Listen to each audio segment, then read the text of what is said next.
साथियों, तो जैसा कि आप जानते हैं कि यूपीएस में एक बड़ी समस्या यह आ रही कि 25 साल से कम अगर आप नौकरी करते हैं तो कितनी पेंशन मिलेगी। यहाँ पे कहा गया है कि अगर आप 25 साल से कम करते हैं तो उसी अनुपात में आपकी सैलरी कम होती रहेगी। तो किस तरीके से होगी यह इन्होंने डिफ़ाइन नहीं किया, मगर मैंने कुछ कैलकुलेशंस किए हैं जिसमें मैंने चार्ट बनाया है, जिसमें मैंने 10 साल से लेकर 25 साल तक अगर आप सर्विस करते हैं किस अनुपात में आपको सैलरी मिलने वाली है, पूरा मैंने डिफ़ाइन कर दिया है। और मैंने मैक्सिमम 2 तरीके के आंकड़े इकट्ठे किए हैं, तो आइए उनको हम दिखा देते हैं आपको। उसके बाद आपको जो भी क्वेरी या जानकारी चाहिए तो कमेंट कर दीजिएगा। और हाँ, अगर आपका कोई सुझाव है या कुछ भी आप बताना चाहते हैं तो स्वागत है आपका, कमेंट ज़रूर करें। तो आइए मैं कुछ चीज़ें आपको यहाँ पे बता देता हूँ। तो यहाँ पे आप देख पा रहे होंगे टेबल नंबर 1 है। इसमें मैंने एज्यूम किया है कि आपकी जो सैलरी है रिटायरमेंट में 12 महीनों का औसत 1 लाख औसत बन रहा है, ठीक है। 1 लाख बन रहा है और 25 साल आपने सेवा की है। तो अगर आपका पर ईयर 2% यहाँ पे डिडक्शन करती है गवर्नमेंट कि आपकी जो पेंशन है प्रत्येक जो है 1 साल कम होने पे 2% घटा दी जाएगी। तो कुछ इस तरीके से बनेगी। यहाँ पे देखें तो 2% घटाने पे पहले तो घटेगी नहीं, पहले साल में अगर 25 साल आपने पूरे कर लिए तो इसलिए यहाँ पे आपको 50,000 पेंशन मिलेगी। अगर 2.5% पर ईयर घटाती है गवर्नमेंट कि आपने 24 साल किया तो 2.5% कम हो जाएगा और 23 साल किया फिर उसका 2.5% कम हो जाएगा, तो उस तरीके से कितनी बनेगी यहाँ पे देख लेते हैं। दूसरी अगर बात करें यहाँ पे 24 साल अगर आपने किया है तो 24 साल अगर आप सर्विस देते हैं तो यहाँ पे 2% अगर पर ईयर घटाने का एज्यूम करती है गवर्नमेंट तो यहाँ पे 48,000 आपका बेसिक बनेगा। और मैं बेसिक बता रहा हूँ, इसमें डीए आपको मिलेगा अलग से, ठीक है। और 2.5% अगर एनुअल घटाती है तो कुछ इस तरीके से 47,500 बनेगा।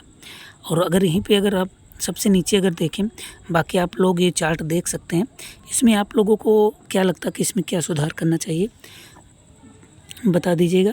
और यहाँ पे अगर देखें, अगर आप 10 साल ही सेवा देते हैं, 10 साल सेवा देते हैं और 1 लाख आपके बेसिक है तो आपको कितना मिलेगा, 20,000 मिलेगा अगर आप केवल 10 साल सर्विस देते हैं। और अगर जो आप 10 साल सर्विस देते हैं और गवर्नमेंट जो है 2.5% पर ईयर के हिसाब से काटती है तो 12,500 बनेगी। तो यहाँ पे जो मिनिमम रखा गया है कि 10,000 मिनिमम रखा गया, तो यहाँ पे आपको बेनिफिट वो नहीं मिलने वाला। मतलब आपकी सैलरी जब कम नहीं होगी तो निश्चित रूप से आपको यहाँ पे कोई भी सरकार अलग से बेनिफिट नहीं देगी।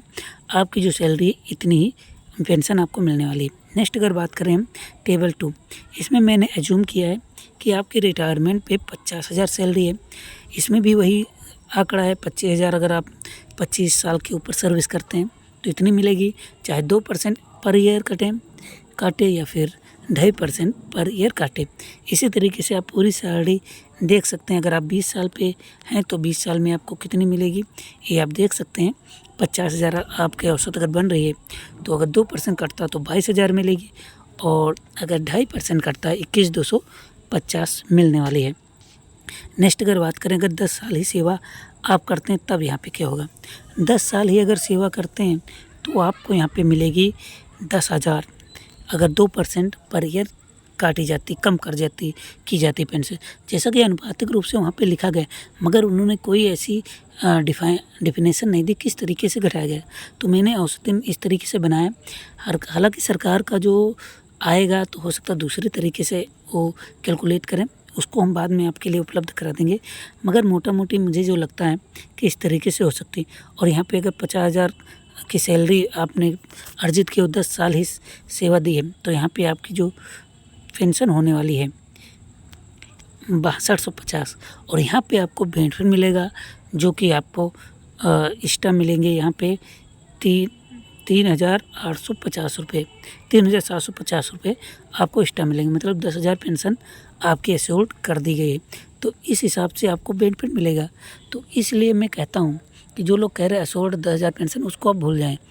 क्योंकि यहाँ पे जो जिस तरीके से आप अगर देखेंगे, अगर आपके 50,000 पे भी रिटायरमेंट है और मैक्सिमम लोग इससे ज़्यादा ही होते हैं, तब यहाँ पे आप अगर 13 साल भी सर्विस कर लेते हैं तो 10,000 आपकी ऐसे ही बन रही है। तो इसमें कोई भी बड़ी बात नहीं कि आपको यहाँ पे नुकसान होने वाला है। तो आप लोगों के क्या रिव्यू हैं यूपीएस को लेकर, ज़रूर बताएं। हालांकि इस वीडियो को मैंने केवल अपने हिसाब से कैलकुलेट करके बनाया है। आप लोग क्या सोचते हैं इसके बारे में, किस अनुपात में घटेगी सैलरी, ज़रूर कमेंट करें। मिलते हैं नेक्स्ट वीडियो में, तब तक के लिए नमस्कार, जय हिंद, जय भारत।